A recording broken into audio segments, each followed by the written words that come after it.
Indian constitution के part 17 को समझेंगे, जो कि बात करता है ऑफिशियल लैंग्वेजेस यानी कि राजभाषा के बारे में बात करता है। इसमें टोटल 4 चैप्टर्स हैं, ठीक है। और 343 से लेकर के 351 तक यानी 343 से लेकर के 351 तक इसमें आर्टिकल्स दिए हुए हैं, ठीक है। और इस पे इसके हम सारे आर्टिकल्स को हम डिस्कस नहीं करेंगे, इसके मेजर आर्टिकल्स पर ही हम फोकस करेंगे, इसके कॉन्सेप्ट को समझेंगे। तो 341 इसका इंपॉर्टेंट आर्टिकल, इसमें बोला गया है कि भारत की यानी कि यूनियन की जो ऑफिशियल लैंग्वेज होगी वो देवनागरी, हिंदी की देवनागरी स्क्रिप्ट में होगी, ठीक है ना। हिंदी की देवनागरी स्क्रिप्ट में होगी। और इसमें बोला गया है कि जो भी न्यूमेरल्स यूज़ किए जाएंगे, ठीक है ना, वो international form of Indian numerals होंगे, यानी कि वो 1 2 3 4 5 6 7, ठीक है। तो इस तरह के न्यूमेरल्स यूज़ किए जाएंगे। और जैसे कि पुराने ज़माने में जो चला करते थे नंबर, वो ऐसे एक उसको ऐसे सब मुझे शायद क्लियर सही से पता नहीं, लेकिन एक ऐसे लिखते थे, इसके बाद दो ऐसे लिखते थे, 3 4 4 5 6। तो ये पुराने ज़माने की न्यूमेरल्स थे, ठीक है ना। तो इस तरह से इसमें बोला गया है कि हम इस तरह से लिखा जाएगा 1 2 3 4 5 6 7, ठीक है ना, ऐसे करके ये चीज़ है। और इसमें जो क्लॉज 2 है ये बात करता है कि जो इंडियन कॉन्स्टिट्यूशन है जब वो शुरू हुआ, ठीक है, इंडियन कॉन्स्टिट्यूशन के इन्फोर्स होने की डेट से 15 साल तक इंग्लिश लैंग्वेज यहाँ पर यूज़ की जाएगी यूनियन के ऑफिशियल पर्पसेस के लिए, ठीक है ना। लेकिन इसमें बोला गया है कि प्रेसिडेंट जो है यहाँ पर हिंदी को एक अल्टरनेट लैंग्वेज यानी कि एडिशन में एक एक्स्ट्रा लैंग्वेज के रूप में इसको इस्तेमाल करवा सकता था प्रेसिडेंट, ठीक है। हिंदी इंग्लिश के साथ साथ यहाँ पर देवनागरी को भी यहाँ पर देवनागरी भाषा का भी इस्तेमाल किया जा सकता था, ठीक है। और वहीं इसका जो क्लॉज 3 है वो ये कहता है कि पार्लियामेंट के पास पावर है कि वो जो 15 साल दिए गए थे कमेंसमेंट के बाद तक, कमेंसमेंट से 15 साल तक दिए गए थे, जो टाइम दिया गया था, उसके बाद भी पार्लियामेंट जो है यहाँ पर वो बाय लॉ इंग्लिश लैंग्वेज को अपनी ऑफिशियल लैंग्वेज बना सकती है, या फिर देवनागरी फॉर्म ऑफ न्यूमेरल्स को वो यूज़ कर सकती है, ठीक है ना। ये उसके ऊपर दे रखा हुआ है पार्लियामेंट के ऊपर। और इसका जो जो आर्टिकल 344 है वो बात करता है commission and committee of parliament on official languages. तो यहाँ पर कॉन्स्टिट्यूशन के कमेंसमेंट से 10 साल तक, मतलब 10 साल ख़त्म हो जाने के बाद एक कमीशन के गठन की बात की गई है, ठीक है ना। और ये कमीशन जो है प्रेसिडेंट गठित करेगा, और ये कमीशन वेरियस मैटर्स पर रिकमेंड करेगा प्रेसिडेंट को कि अब इसका हिंदी का स्टेटस क्या है, ठीक है, ऑफिशियल पर्पसेस के लिए यूनियन के लिए। और इंग्लिश के रिस्ट्रिक्शंस, इंग्लिश लैंग्वेज के यूज़ पर रिस्ट्रिक्शंस पर बात करेगा। और 348 आर्टिकल 348 के मैटर्स पर अपनी राय देगा, न्यूमेरल्स पर अपनी राय देगा। ये चीज़ कही गई है 344 में, इतना कुछ खास इंपॉर्टेंट नहीं है ये। और वहीं इसका जो जो चैप्टर 2 है जो कि बात करता है रीजनल लैंग्वेजेस यानी कि प्रादेशिक भाषाएं, तो ये कहीं ना कहीं स्टेट्स के संदर्भ में है। तो इसमें 3 आर्टिकल हैं, 345, 346 एंड 347। तो 345 बोला गया कि ऑफिशियल लैंग्वेज और लैंग्वेजेस ऑफ स्टेट्स। तो यहाँ पर बोला गया है कि यहाँ पर सब्जेक्ट टू द 346 एंड 347, मतलब 346 और 347 के अधीन रहते हुए किसी भी स्टेट की लेजिस्लेचर जो है लॉ के द्वारा एक या एक से अधिक भाषाओं को अपने राज्य की भाषा बना सकती है, ठीक है। और या तो हिंदी को अपनी भाषा बना सकती है, या बाकी लैंग्वेजेस को यूज़ कर सकती है अपने किसी पर्टिकुलर काम के लिए, सारे कामों के लिए, ठीक है, स्टेट के कामों के लिए वो यूज़ कर सकती है। और ये चीज़ बोली गई है। इसका जो प्रोविज़ो है वो ये कहता है कि जब तक until the legislature of state otherwise provides by law, जब तक इसके विपरीत कोई नया सिस्टम न लेके आ जाए वो, तब तक यहाँ पर English language shall be continue to be used for those official purposes within the state for which it was being used immediately before the commencement of this constitution. यानी कि जनरली इंडियन कॉन्स्टिट्यूशन के commencement के बाद जो है English language यहाँ पर use की जाएगी, लेकिन वो यहाँ पर वो उस केसेस में यूज़ नहीं की जाएगी अगर उसके विपरीत अगर स्टेट लेजिस्लेचर ने कोई न्यू लैंग्वेज को अडॉप्ट कर लिया है, तो यहाँ पर इस केस में ये कॉन्सेप्ट इंग्लिश वाला हट जाएगा। ठीक है, ये 345 में बोला गया है। 346 में बोला गया कि official language for communication between one state and another और between state and the union.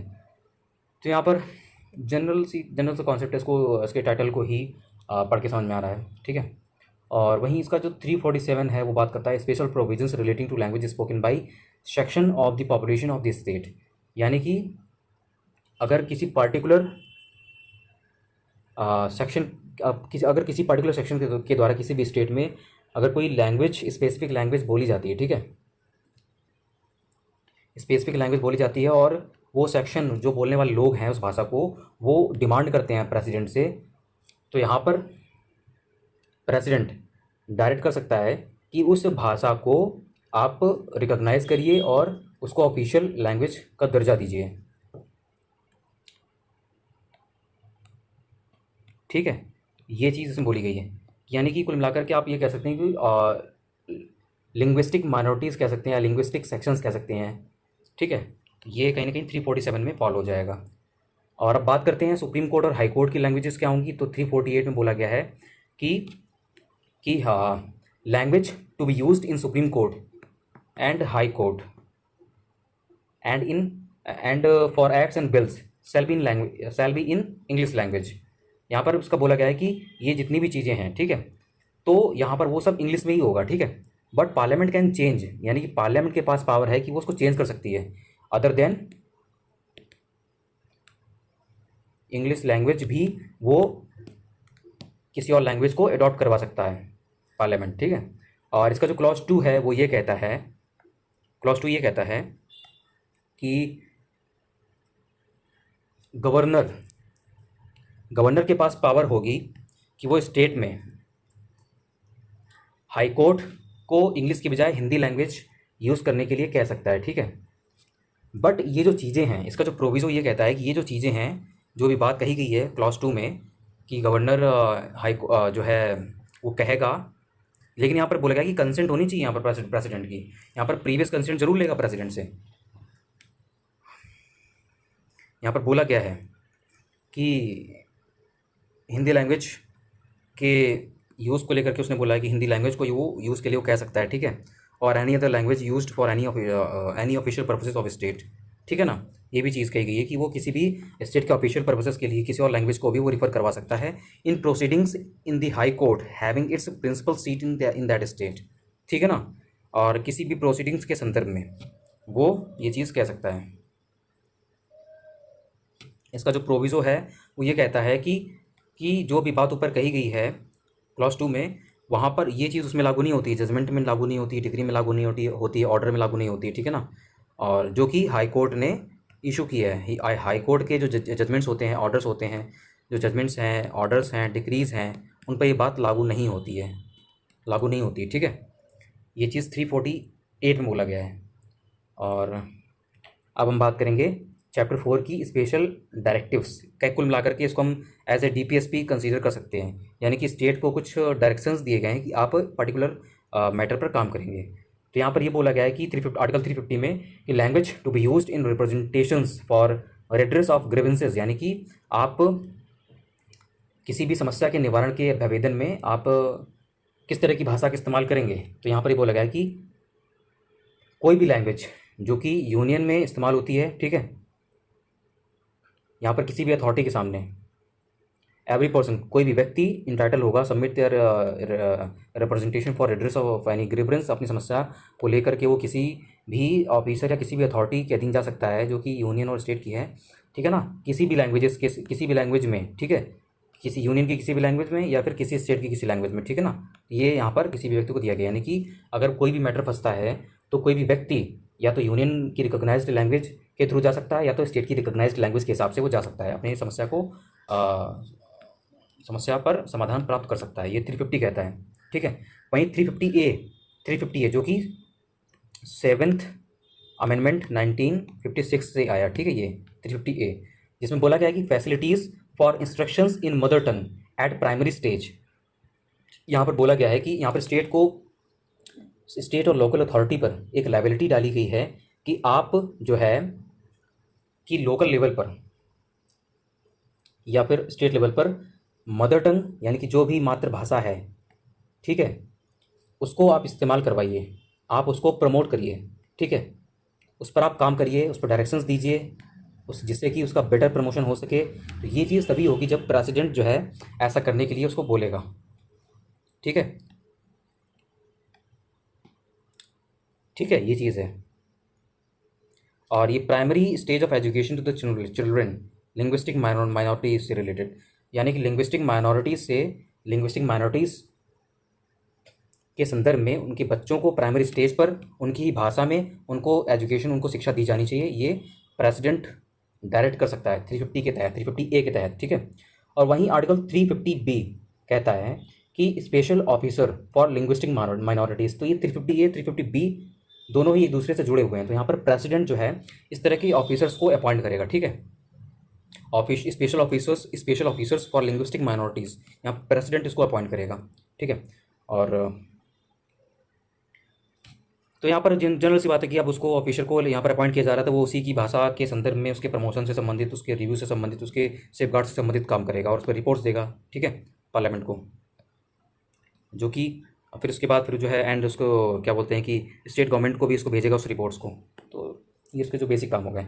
और 351 इसका काफ़ी इंपॉर्टेंट आर्टिकल है। इसमें बोला गया है कि directives for development of Hindi language, चूँकि हिंदुस्तान एक कॉन्सेप्ट है और हिंदी का हमारे देश, चूँकि हमारे देश की जो मेन भाषा तो हिंदी ही है, ठीक है, लेकिन अब हिंदी को जो है हिंदी हमारे फ्रीडम स्ट्रगल से संबंधित है और इतनी इतनी इसको तरजीह मिली हुई है। और कहीं ना कहीं आज के परिवेश में अगर हम देखा जाए तो ये various foreign languages like English हो गई, फ्रेंच हो गई, चाइनीज़ हो गई, जापानीज़ हो गई, रशियन हो गई, इनका बोलबाला बहुत बढ़ रहा है, ठीक है। ऑफिशियल पर्पसेस में इंग्लिश का इस्तेमाल हो रहा है और भी बाकी लैंग्वेजेस का इस्तेमाल हो रहा है और हिंदी पीछे होती जा रही है। हिंदी आजकल को मिलाकर ऐसा है कि अगर कोई हिंदी बोल दे तो ऐसा लगता है कि कहीं पर ऑफिशियल पर्पसेस में कि मतलब ऐसा लगता है कि उसके पास नॉलेज ही नहीं है या फिर वो अनप्रोफेशनल है या ज्ञानी कम है। तो और वही चीज़ है ना कि मतलब आजकल एक कॉन्सेप्ट बन गया है कि आप विद्वता का एक सर्टिफिकेट हो गया है अगर आप इंग्लिश बोलते हैं तो। लेकिन ये चीज़, क्योंकि भाषा एक प्रकार का मतलब एक एक्सप्रेशन है ना, आप उसको किस प्रकार से एक्सप्रेस करते हैं, आप उसको किसी भी भाषा में एक्सप्रेस कर सकते हैं। इससे आपके ज्ञान की सीमा को नहीं परखा जा सकता है, ठीक है। तो ये चीज़ बिल्कुल गलत है कि लोग आजकल इंग्लिश वाले को, इंग्लिश में अगर कोई किसी ने कुछ भी बोल दिया तो भैया उसकी बातों को वो बहुत ही ध्यान से सुनेंगे और मान लेंगे, हाँ भैया ऐसा ऐसा है, बिल्कुल सही बात है एकदम। और एकदम कमेटी की रिपोर्ट मान लेंगे इंग्लिश अगर कोई बोलता है तो। और हिंदी की तो कोई वैल्यू नहीं। आप क्योंकि अब आप सिविल सर्विसेज में भी देख लें, बाकी एग्ज़ाम्स में भी देख लें, तो कहीं ना कहीं हिंदी माध्यम का जो छात्र है वो पीड़ित है काफ़ी ज़्यादा। और ऐसे काफ़ी सेक्टर्स हैं जहाँ पर हिंदी भाषी लोगों के लिए कोई जगह ही नहीं है, ठीक है ना। तो कहीं ना कहीं इस तरह की जो समस्याएं आ रही हैं, तो उस समस्याओं से उभरने के लिए ये 351 आर्टिकल 351 काफ़ी कारगर टूल है। इसमें स्टेट को इस डायरेक्शंस दिए गए हैं कि आप हिंदी के प्रमोशन के लिए काम करिए भाई, ठीक है ना। यूनियन को यहाँ पर रिस्पॉन्सिबिलिटी दी गई है कि हिंदी के प्रमोशन पर आप काम करिए, हिंदी को बढ़ावा दीजिए, ठीक है। ये 351 में बोला गया है। ओके, फाइनली पार्ट 17 कंप्लीट हो गया।